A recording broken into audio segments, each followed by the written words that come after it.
Your health is your responsibility, and it's only in your interest. I mean, we can lead you to the water, we can give you the guidance, but at the end of the day, like, if you do or don't comply with the health recommendations that we're making, you're the one that's going to suffer, not us. Meditating sucks if you can't do it, but if you can just fake it till you make it for a period, and this is where we have to have a higher level of consciousness and be like, okay, you don't want to do this, but what you need to understand is the discomfort of not doing this is greater than the discomfort of doing it.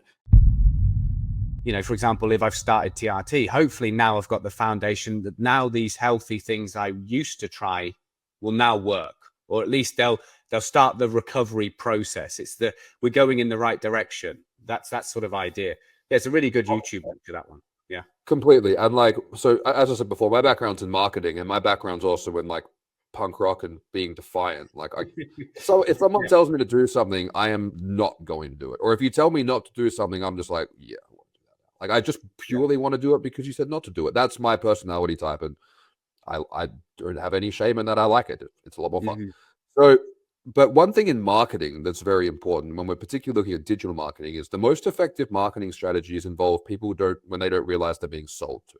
So if you, like, one of the most effective ways that I used to do like social media marketing campaigns like a decade ago is that you wouldn't hit someone from the get-go with like an ad to be like, buy this now.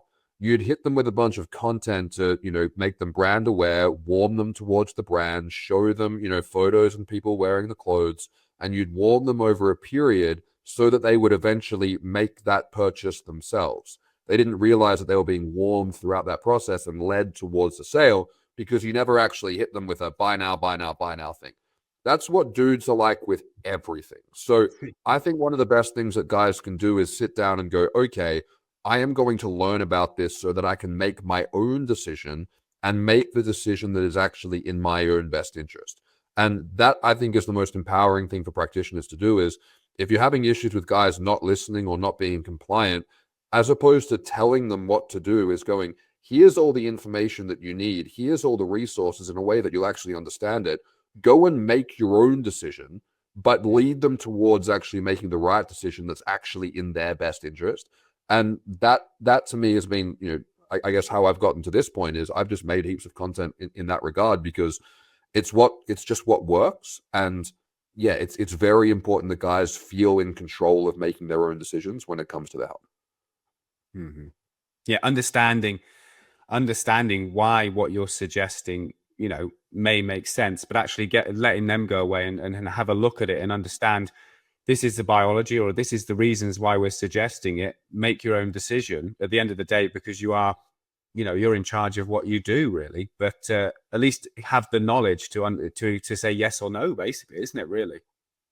Yeah, and at the end of the day, like, your health is your responsibility, and it's only in your interest. I mean, we can lead you to the water, we can give you the guidance, but at the end of the day, like, if you do or don't comply with the health recommendations that we're making, you're the one that's going to suffer, not us. Yeah, definitely. I think it's giving people enough knowledge to know where they need to ask for help as well, because I think, you know, we all know instinctively that to be the best tennis player in the world, they've got a serving coach and a backhand coach and a sports nutritionist. There are coaches for every part of that role, but we have to get to the point as well where we accept that other people can help us. So whether it's a coach to help with our mental health, or a health coach to help with our TRT protocols, or a doctor to help with the prescription, have to get to the point where you realize we're not on an island and it's okay to ask for help. Yeah, I mean, people suck at asking for help, and as far as I'm aware, men and women suck at asking for help, but I think that men are particularly bad at it. I'm horrendous at asking for help, and I've always been very self-reliant and self-motivated. So yeah, I completely resonate with that, and I think that can be a big problem as well. Is, you know, men seem to have a disposition towards preferring to suffer in silence than show vulnerability and be like, hey, I need help here. And I think that, you know, a hesitancy towards showing vulnerability, I mean, that makes sense. You don't want to expose your weaknesses. That's a poor survival strategy. But it's also getting to a point where it's like, well, maybe a poorer survival strategy is not asking for help, because then I'm truly going to be screwed. And that again, that process is difficult. That process is uncomfortable. That process is anxiety inducing. It's all these different things, but it's like, it's still the best strategic move on the board. And Yeah, and that's why, you know, and if you guys are listening to this and you're wanting to ask for help, you know, reach out to these guys. That's what they're there for. I'm booked out forever. Don't reach out to me.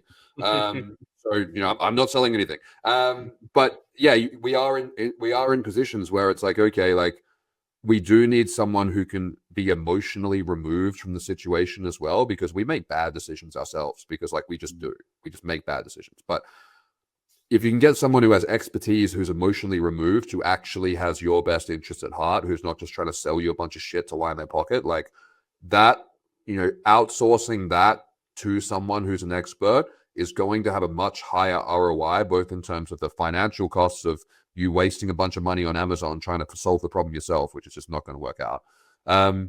But also is going to give you a better ROI in terms of you can fix the issue now, the quality of life and the longevity that you could have over the next few years that you'd be otherwise floundering around and suffering. I mean, that can get to the point where it's immeasurable. So I think outsourcing things to people who are experts, you know, it's one of the key things you learn when you're first starting a business is outsourcing. And outsourcing, like I see it all the time. I see guys who spend so much time and effort chasing their tails in Facebook groups, trying to solve their own problem, and it's past the point where it's like, oh, I'm trying to educate myself. Now I'm just really trying to play doctor on myself and it's not working.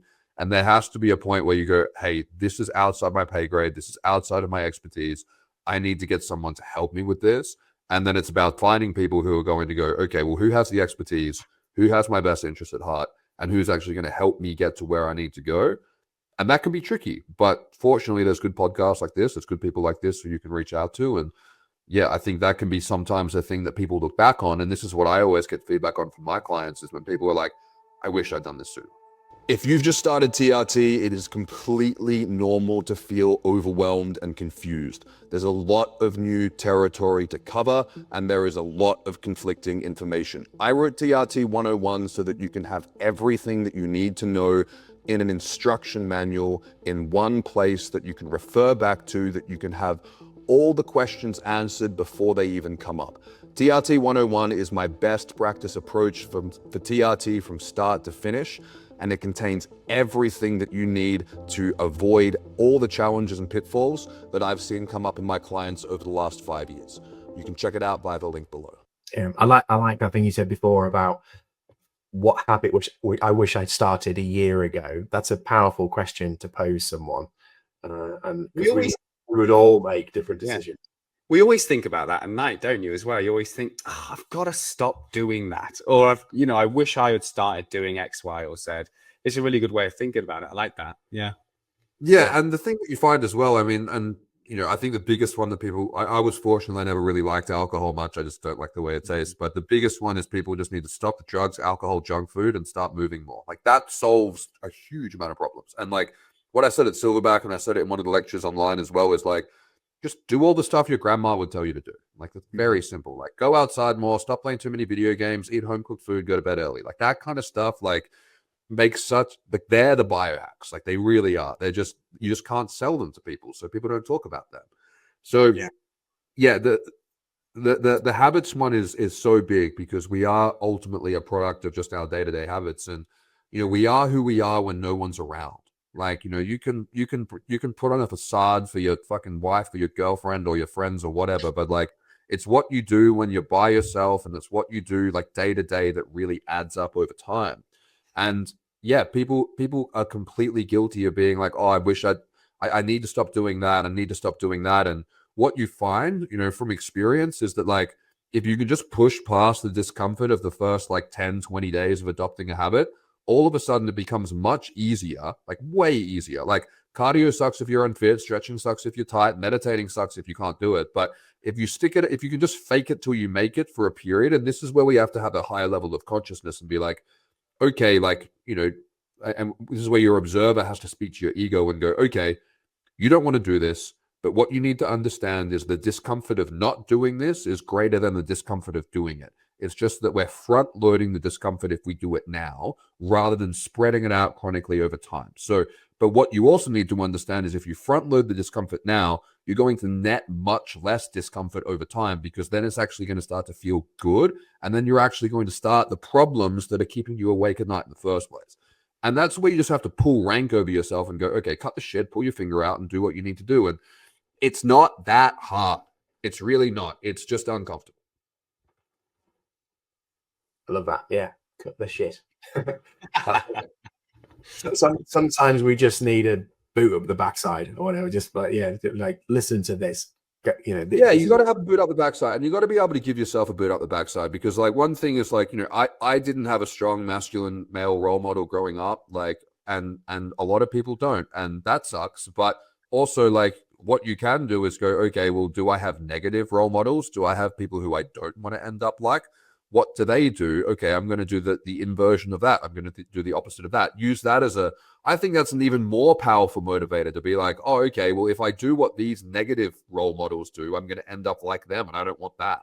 So I think we can always find a way to blame, you know, other people for our, you know, lack of self-accountability. But at the end of the day, like, if you can't keep your promises to yourself, you're fucked, because you can't trust anyone in this world anymore. Like, but you need to be able to trust yourself. So if you can't trust yourself, if you can't keep your word to yourself, then of course you're going to have low self-esteem, because you can't even do the things you said you were going to do. So that it's something where it's like it's difficult to look at this stuff internally. It's difficult to look in the mirror and be like, oh fuck, I don't keep my word to myself, and that's why I'm in the state that I'm in.